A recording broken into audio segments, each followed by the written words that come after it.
لیکن عمر ابن خطاب نے بیت المال سے ایک غلام لیا، ایک سواری لی، اور اس سواری کے اوپر جب کھانے پینے کا سامان رکھا تو بیٹھنے کی ایک بندے کی جگہ بچی، تو کیا طے کیا؟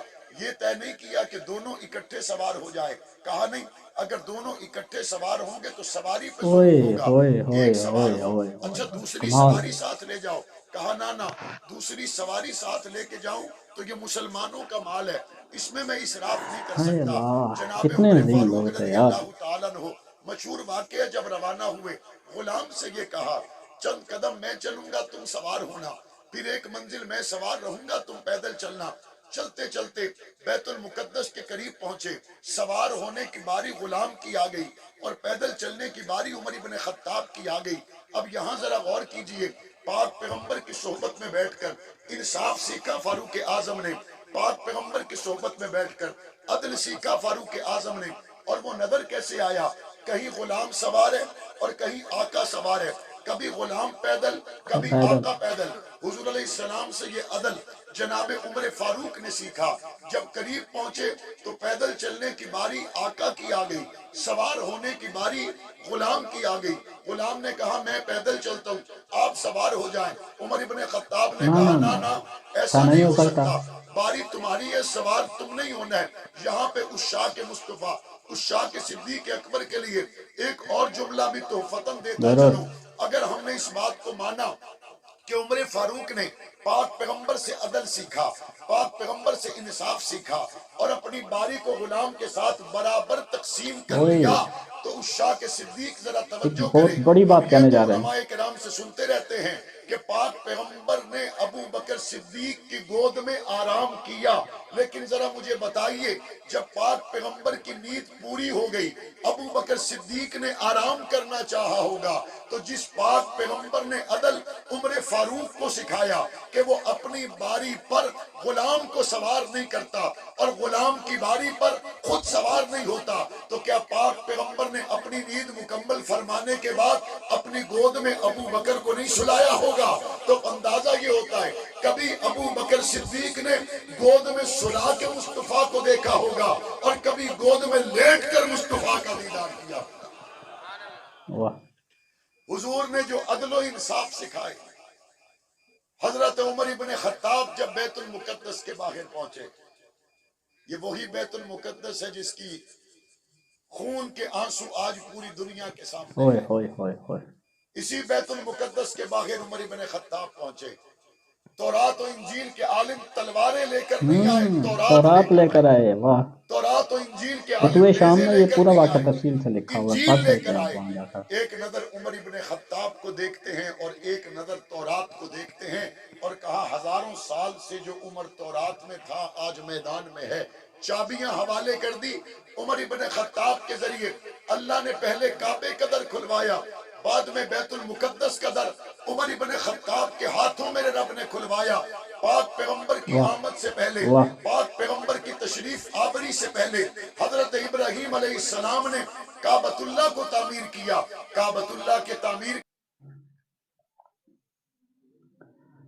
جی تو پیارے دوستو بھائیو، آپ نے معاویہ بن اعظم کی اسپیچ سنی۔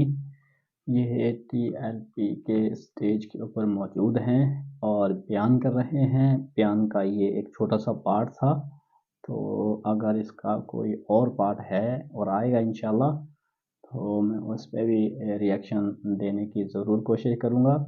اور بات وہی ہے، اتفاق سے رہو یار، اتحاد سے رہو، لڑائی جھگڑے چھوڑ، آپس کی رنجشیں ختم کر دو، کچھ حاصل نہیں ہونے والا۔ مل جل کے رہو، مسلم بن کے رہو، امتی بن کے رہو، محمدی بن کے رہو۔ فرقہ واریت کی آگ جو چلی ہے اس سے بہت نقصان ہوا ہے، لیکن اب محبتوں کی فضائیں قائم کر دو، فضائیں قائم کر دو۔ رہے اختلاف رہے گا، یہ نہیں ختم ہوگا۔ بھئی گھر میں 4 افراد ہیں نا، بیٹا اپنے والد سے اختلاف رائے کر رہا ہے، بیٹی اپنی اماں سے اختلاف ہے، فروعات میں دیکھو اسلام 2 چیزوں کا نام، حصول اور فروع۔ حصول میں اختلاف برداشت نہیں ہے، اور اصول میں کوئی اختلاف نہیں ہے، کوئی اختلاف نہیں، فروعات میں اختلاف چلتا ہے، اور اس اختلاف سے کچھ چیزیں مفید بھی امت کے لیے سامنے آتے ہیں۔ تو اختلاف رہے گا، اختلاف کے باوجود، جیسا کہ مولانا طارق جمیل صاحب فرماتے ہیں، اختلاف کے باوجود آپس میں اتفاق سے رہو، اتحاد سے رہو، جڑ کے رہو یار، یہ فسادات کا وقت نہیں ہے، یہ آپس میں رنجشوں کا ٹائم نہیں، یہ فرقہ واریت کو ہوا دینے کا وقت نہیں ہے۔ پوری امت مسلمہ پر قیامت ٹوٹی ہوئی ہے، اور اس کی جو بیسک وجہ ہے وہ امت مسلمہ کا آپس میں توڑ ہے۔ تو اس توڑ سے بہت نقصان ہو رہا ہے۔ اب گنجائش نہیں ہے آپس میں اختلافات کرنے کی، اب اتفاق، اتحاد، یکجہتی۔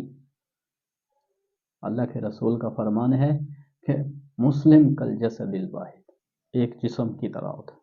اگر آنکھ میں تکلیف ہوتی ہے پورا جسم تکلیف محسوس، جسم کے کسی حصے میں تکلیف ہوتی ہے پورا جسم تکلیف۔ پوری مسلم کمیونٹی ساری دنیا میں جہاں جہاں مسلمان ہیں، کنٹریز ہیں، مسلمان غیر ہیں، یہ سب ایک جسم کی مانند ہے۔ جب کسی بھی دنیا کے کونے میں کسی مسلمان کو کسی طرح کی جب تکلیف ہو تو ہر کونے میں، دنیا کے ہر کونے میں بیٹھا ہوا مسلمان اس تکلیف کو اپنی تکلیف سمجھے، ان کی پریشانی کو اپنی پریشانی، ان کے غموں کو اپنا غم، ان پہ آنے والے مصائب کو گویا اپنے اوپر ان مصائب کو سمجھے کہ یہ مجھ پہ آ رہے ہیں۔ تو ان مصائب سے نکالنے کے لیے ان لوگوں کو، ہر مسلمان کو ہر ممکن جائز کوشش کرنی چاہیے اور پوری کرنی چاہیے۔ اللہ تعالیٰ ہم سب کو اتفاق، اتحاد، واعتصموا بحبل اللہ جمیعا ولا تفرقوا، تفرقہ نہ، جوڑ ہو، اتحاد ہو۔ ایک انگلی ہے نہیں، ایک انگلی، اس کی سنگل پاور ہے، لیکن جب اس کے ساتھ یہ انگلیاں یہ جڑ جاتی ہیں تو اب یہ ایک پورا مٹھ بن جاتا ہے، پورا بازو بن جاتا ہے۔ تو اب اس انگلی میں صرف ایک انگلی کی پاور نہیں، پورے بازو کی پاور اس انگلیوں کے ذریعے سے اس کے ساتھ جڑ جاتی ہے، اور اس کی عزت میں، اس کے احترام میں اور اس کے اسٹرانگ ہونے میں خود بخود اضافہ ہو جاتا ہے۔ تو بس یہی مثال ہے۔ اللہ تعالیٰ عمل کی توفیق نصیب فرمائے، دعائیں رکھے گا۔ السلام علیکم ورحمۃ اللہ وبرکاتہ۔